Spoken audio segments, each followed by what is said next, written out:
Hello എല്ലാവർക്കും നമ്മുടെ പുതിയൊരു വീഡിയോയിലേക്ക് സ്വാഗതം. ഇന്ന് നമ്മൾ പറയാൻ പോകുന്നത് ഇൻഡസ്ഇൻഡ് ബാങ്കിൻ്റെ ചെക്ക് ലീഫും കാര്യങ്ങളും എങ്ങനെയാണ് ഫില്ല് ചെയ്യുക എന്നുള്ളതാണ്. നമുക്കൊന്ന് നേരെ ഒന്ന് വീഡിയോയിലോട്ട് പോയാലോ. നേരത്തെ ഫില്ല് ചെയ്തതാണ്. ഇതിൻ്റെ ഫുൾ വീഡിയോ കാണാൻ നമ്മുടെ യൂട്യൂബ് ചാനൽ നോക്കിക്കഴിഞ്ഞാൽ കാണാം.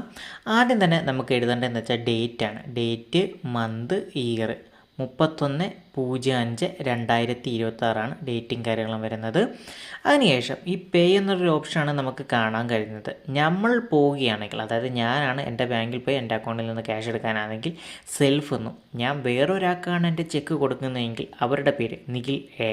അതിന് തൊട്ട് താഴെ റുപ്പീസ് എന്നുള്ള ഒരു ഫോമാണ് നമുക്ക് കാണാൻ കഴിയുന്നത്. റുപ്പീസ് ഞാൻ 1 lakh ഉള്ളിൽ നിന്നാണ് എടുക്കുന്നത്. അപ്പം 1 lakh ഉള്ളിൽ നിന്ന് എഴുതുക. അത് അടുപ്പിച്ച് തന്നെ ആയിരിക്കണം എഴുതേണ്ടത്. പിന്നീട് ശ്രദ്ധിക്കേണ്ടതെന്ന് പറഞ്ഞാൽ ഈ ബാക്കിയുള്ള ഭാഗങ്ങളൊക്കെ ഇല്ല, ഇതേപോലെ ഡോട്ടിട്ട് ഇങ്ങനെ വരച്ചും കുത്തി വരച്ചും അങ്ങ് കളഞ്ഞേക്കണം. വേറൊരു മിസ്യൂസ് ഉണ്ടാവാതിരിക്കാൻ വേണ്ടിയാണ്.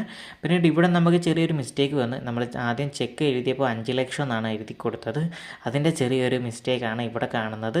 ഇവിടെ എഴുതുന്ന അതേ എമൗണ്ട് തന്നെയാണ് ഇവിടെ നമ്മൾ അക്ഷരത്തിലും അക്കത്തിലുമാണ് എഴുതേണ്ടത്. ഇവിടെ നമ്മൾ അക്കത്തിൽ 1 ലക്ഷം എന്നാണ് എഴുതേണ്ടത്. പക്ഷേ നമ്മൾ നേരത്തെ 5 ലക്ഷം എന്ന് എഴുതിയിട്ടത് കൊണ്ട് ആ 5 ലക്ഷം അവിടെ കിടന്ന് ഞാൻ വെട്ടണം പോയില്ല വീഡിയോസിന് വേണ്ടി. അത് ജസ്റ്റ് നമ്മളൊന്ന് പറഞ്ഞു തന്നെ പോവുകയാണ്. ഇവിടെ 1 ലക്ഷമാണ് എഴുതേണ്ടത്. ബാക്കി വരുന്ന ഈ സൈഡ് ഇതേപോലെ വരച്ച് ഡോട്ട് ഇട്ടേക്കണം. നമുക്ക് ചെക്കിൽ നിന്ന് പറഞ്ഞു കഴിഞ്ഞാൽ ഒരുപാട് മിസ്യൂസ് ഉണ്ടാകുന്ന ഒരു കാര്യമാണ്. അതുകൊണ്ടാണ് ഇതേപോലെ കെയർലെസ് ആയിട്ട് നിൽക്കരുത്. തെറ്റുപാടുകൾ നമ്മുടെ ഒരിക്കലും ചെക്കിൽ ഉണ്ടാവാൻ പാടുള്ളതല്ല. പിന്നീട് ഇവിടെ നമ്മുടെ ഒപ്പ്, ബാങ്ക് അക്കൗണ്ട് ഓപ്പൺ ആക്കിയപ്പോൾ അതേ ഒപ്പ് തന്നെ ആയിരിക്കണം ഇവിടെ കൊടുക്കേണ്ടത്. ഒപ്പ് കറക്റ്റ് അല്ലെങ്കിൽ പിന്നീട് ഒരു ഫോമും കാര്യങ്ങളൊക്കെ മേടിച്ച് നമ്മൾ ഫില്ല് ചെയ്തതിന് ശേഷം പുതിയ ഒപ്പ് എടുത്തതിന് ശേഷമാണ് നമുക്ക് പിന്നെ എഴുതാൻ കഴിയുന്നത്. നമ്മളൊരു 90% ഇവിടുത്തെ കംപ്ലീറ്റ് ആക്കിയിട്ടുണ്ട്. ഇനി ഇതിൻ്റെ പുറം സൈഡ് എടുക്കാം. പുറം സൈഡിലോട്ട് പോകുന്നത് ഞാനാണ് എൻ്റെ ബാങ്കിൽ തന്നെ പോകുന്നതെങ്കിൽ എൻ്റെ പേര്, എൻ്റെ ഒപ്പ്, എൻ്റെ ഫോൺ നമ്പർ കൊടുത്താൽ മതി. ഞാൻ വേറൊരാൾക്കാണ് ചെക്ക് കൊടുത്തത്, അവരാണ് പോകുന്നതെങ്കിൽ അവരുടെ പേര്, അവരുടെ ഒപ്പ്, അവരുടെ ഫോൺ നമ്പർ. ഇത്രയേ ഉള്ളൂ നമ്മുടെ ചെക്കും കാര്യങ്ങളും ഫില്ല് ചെയ്യുക എന്നുള്ള കാര്യം. നിങ്ങൾക്ക് ഇതിനകത്ത് എന്തെങ്കിലും മനസ്സിലാവാത്ത ഉണ്ടെങ്കിൽ നമ്മുടെ യൂട്യൂബ് ചാനലിനകത്ത് ഫുൾ വീഡിയോ നമ്മൾ അപ്ലോഡ് ചെയ്തിട്ടുണ്ട്. ഓരോ സ്റ്റെപ്പ് ബൈ ആയിട്ട് തന്നെ അത് നിങ്ങൾക്ക് കാണാവുന്നതാണ്. ഇതിൻ്റെ താഴെ നോക്കി കഴിഞ്ഞാൽ കാണാം.